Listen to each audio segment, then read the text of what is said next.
Umat Tuhan, berjumpa kembali dalam renungan harian Gereja-Gereja Kristen Jawa Klasis Semarang Timur. Mari bersama kita awali dengan doa. Allah Maha Kasih, syukur atas kehidupan anugerah-Mu. Kami rindu selalu Engkau bersamai, maka mampukan kami menghayati tuntunan-Mu melalui sabda yang akan bersama kami renungkan. Terangi hati kami dengan kuasa Roh Kudus-Mu. Demi Kristus kami berdoa. Amin. Bacaan Alkitab untuk renungan hari ini diambilkan dari Yohanes pasal 7 ayat 37b sampai 38. Yohanes pasal 7 ayat 37b sampai 38 yang demikian. Barang siapa haus, baiklah ia datang kepadaku dan minum. Barang siapa percaya kepadaku, seperti yang dikatakan oleh kitab suci, dari dalam hatinya akan mengalir aliran-aliran air hidup. Demikianlah sabda Tuhan. Umat Tuhan, nama Djoko Partono mendadak viral di jagat dunia maya. Tulisannya yang berbunyi, "Saya belajar memberi bukan karena saya punya banyak, tetapi karena saya tahu persis rasanya kekurangan," menghiasi berbagai gambar sebagai sebuah catatan atau caption. Sebagian besar gambar itu menceritakan tentang pemberian. Lumrah seandainya gambar itu menceritakan seorang kaya yang memberi kepada orang miskin. Namun mayoritas menggambarkan seorang yang miskin, misalnya pengemis atau peminta-minta, yang memberi kepada orang yang kurang lebih sama keadaannya, bahkan juga kepada seekor anjing atau kucing liar yang hidup di jalan. Tulisan Djoko Partono ini menginspirasi banyak orang bahwa untuk memberi tidak harus menunggu berlebih. Yang dibutuhkan adalah kesadaran serta empati, kesadaran bahwa Tuhan menyertai kita dan empati untuk melihat sesama memiliki kerinduan yang sama.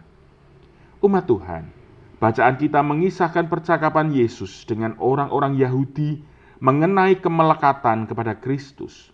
Yesus mengumpamakan orang yang rindu kepadanya sebagai mereka yang haus.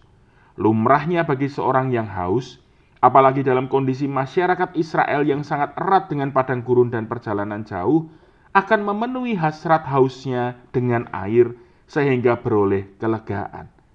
Yesus menyediakan dirinya sebagai air kehidupan yang menghilangkan dahaga orang percaya. Namun tidak berhenti di situ. Yesus menghendaki agar setiap orang yang sudah minum air hidup juga mengalirkannya kepada orang-orang lain. Yesus tidak berkata, yang melimpah yang membagi, atau yang berkelebihan yang memberi. Namun barang siapa yang percaya kepada Yesuslah yang harus mengalirkan air hidup kepada orang-orang lain.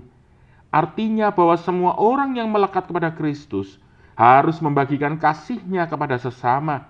Hal ini diawali dari kesadaran bahwa Kristus sudah berkenan menghilangkan dahaga kita, maka kita pun dipanggil untuk turut menghilangkan dahaga orang-orang lain akan kasih Kristus.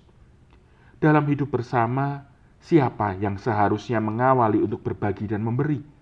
Banyak dari kita yang kemudian berpikir bahwa itu adalah tugas dan panggilan hanya bagi mereka yang berkelebihan, yang lebih hartanya, yang lebih ilmunya, yang lebih waktunya, yang lebih pengalamannya, dan lain sebagainya. Maka ketika kita merasa masih kurang, acap kali yang dilakukan adalah mencoba untuk menghindar dari panggilan berbagi dan memberi. Awong buat saya sendiri saja masih kurang kok, mau mikir orang lain. Awong buat keluarga saya saja waktunya tinggal sedikit kok, masih mau dibagi lagi untuk pelayanan gereja. Dan masih banyak alasan-alasan lain yang sejatinya berhulu pada pikiran bahwa saya masih kurang, saya belum berkelebihan.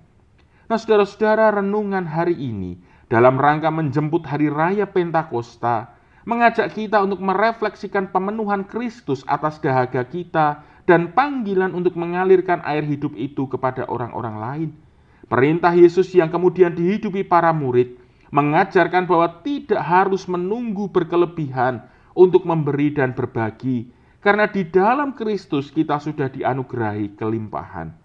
Yang perlu dibangun adalah sikap hati yang sadar bahwa kita dipanggil untuk mengalirkan air hidup, yakni kasih Kristus kepada sesama. Jadi jika kita mau, pasti ada jalan. Jika kita bersedia, pasti kita bisa. Mari melekat kepada Kristus dan menghayati penyertaan Roh Kudus, bukan hanya untuk memuaskan kerinduan kita, namun juga untuk membagikan kasih-Nya kepada semakin banyak orang. Amin. Mari berdoa.